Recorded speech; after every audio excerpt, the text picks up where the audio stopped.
Hey everyone, welcome back to a hope much anticipated episode. I guess we're going back to the morbid tonight.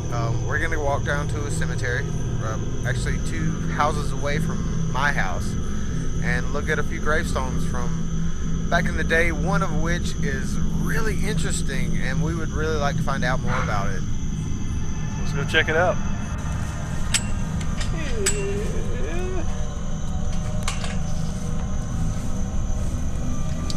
Alright. Can you see well? Or? Yeah, not too bad. Just want to try to get some headstones.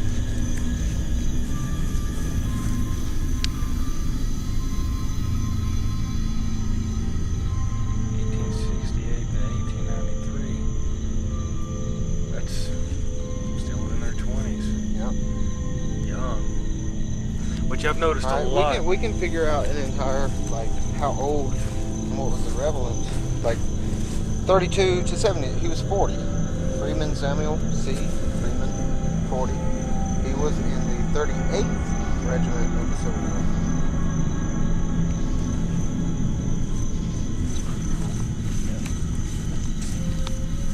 In memoriam. He was 76.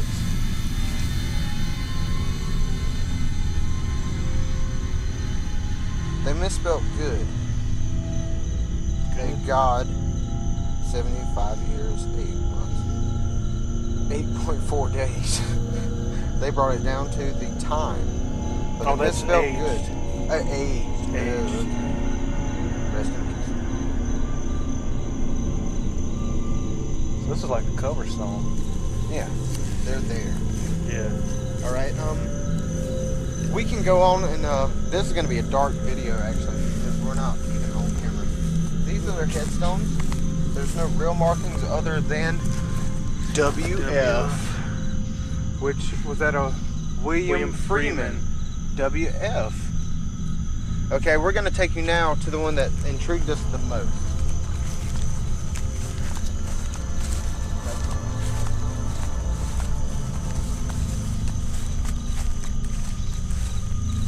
This one's odd only because this is their tombstone. And it's also WF.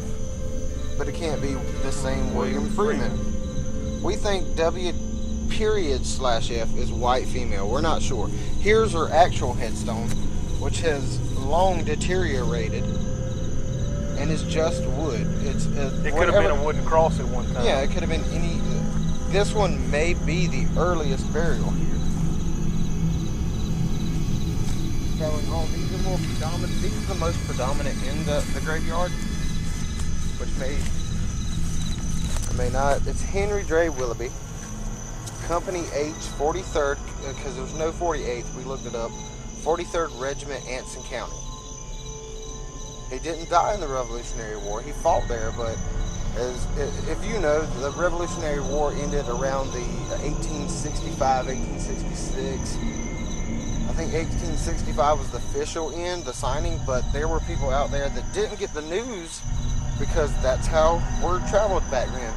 You didn't have Instagram, you didn't have Facebook. You were still fighting a war that ended months before, and we're losing people.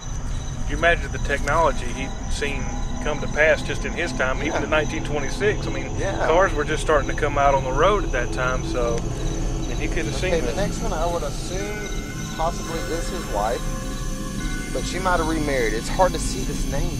Mary Ann. But it's the wife of, but her name here listed is a different last name, so she might have remarried. And she lived, actually she died before him, so I don't even understand why we can't get that. Maybe it's Mary Ann, and they just left out her wife last name. Yeah, of Willoughby. But she died in 1911. Her inscription reads, I need an etching.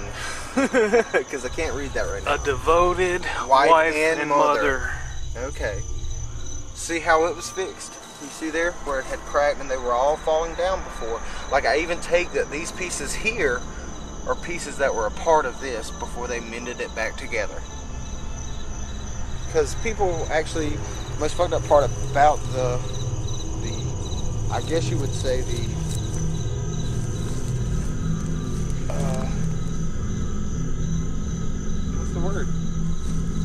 disgraceful part of messing up graves.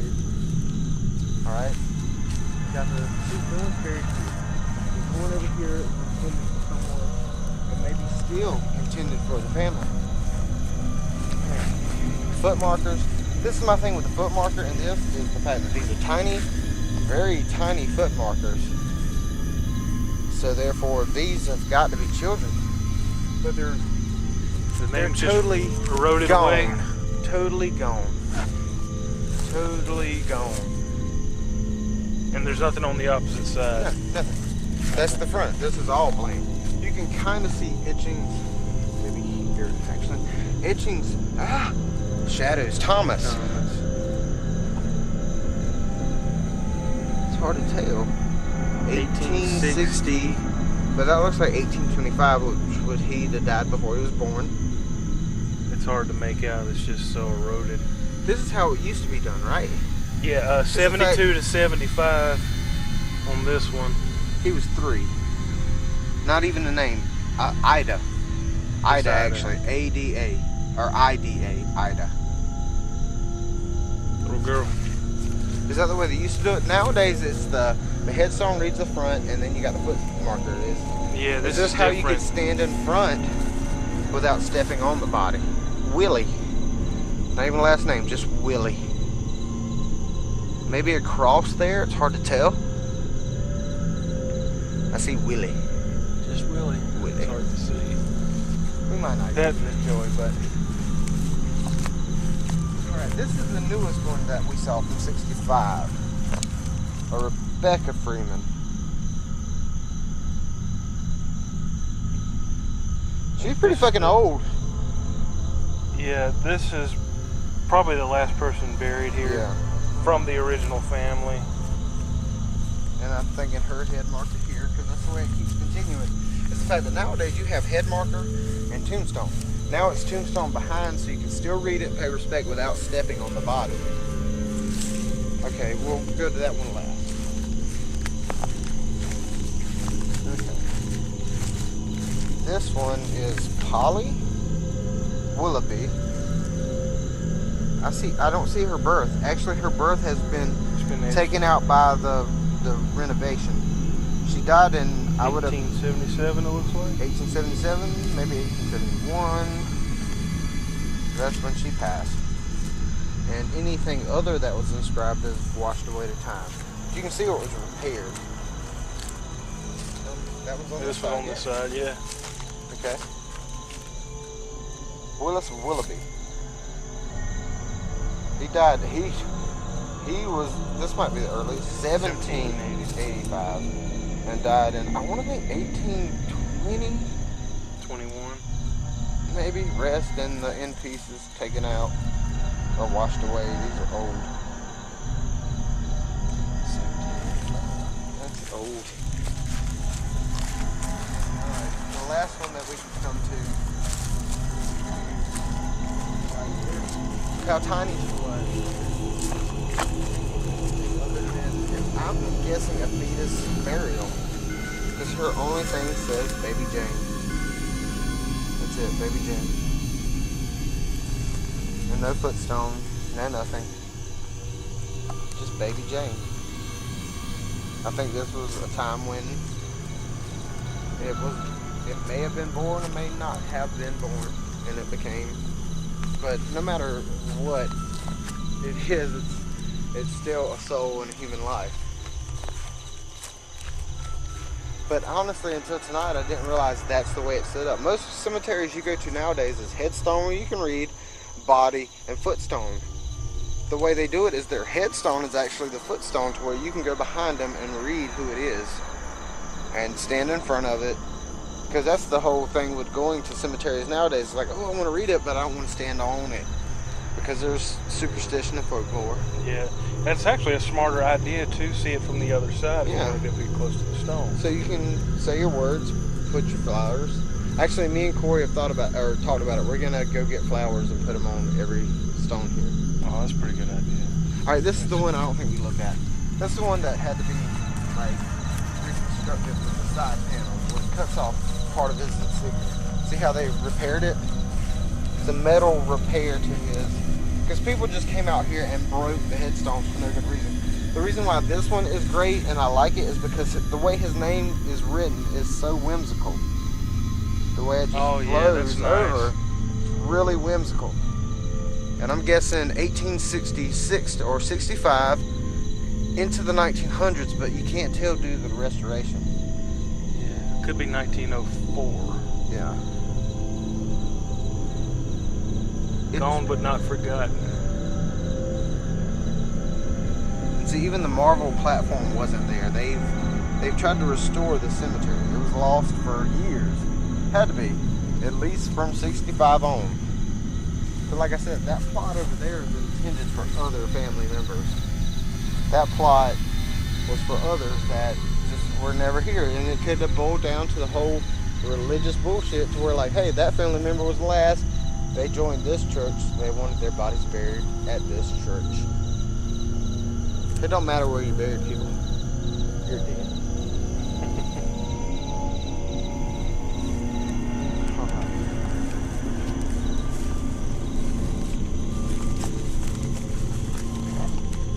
Register. That's the only other different name. Buried next to him. What? 72. She remarried, but never fell out of love with him. She still wanted to spend her eternity next to her love. He died in 1872, and she had an entire 21 years after he died before she died. She probably remarried to a register, but never ever stopped loving the man she lost. That's Civil War. Like, here's the thing you can tell dude's date. He was in the Civil War. He did not die in the Civil War. He died in 1872. Civil War was long over with.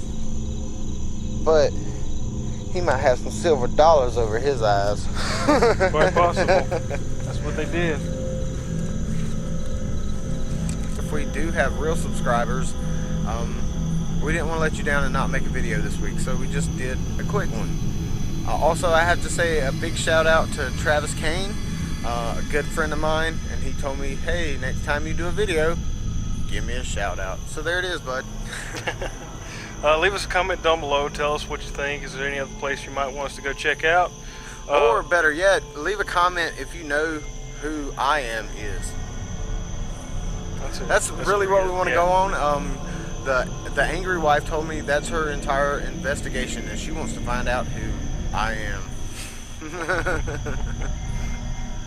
And don't forget to like, subscribe, and share with your friends. We sure would appreciate it. Exactly. Aside from that, I'm Mike. And I'm Joey. And we're just like you.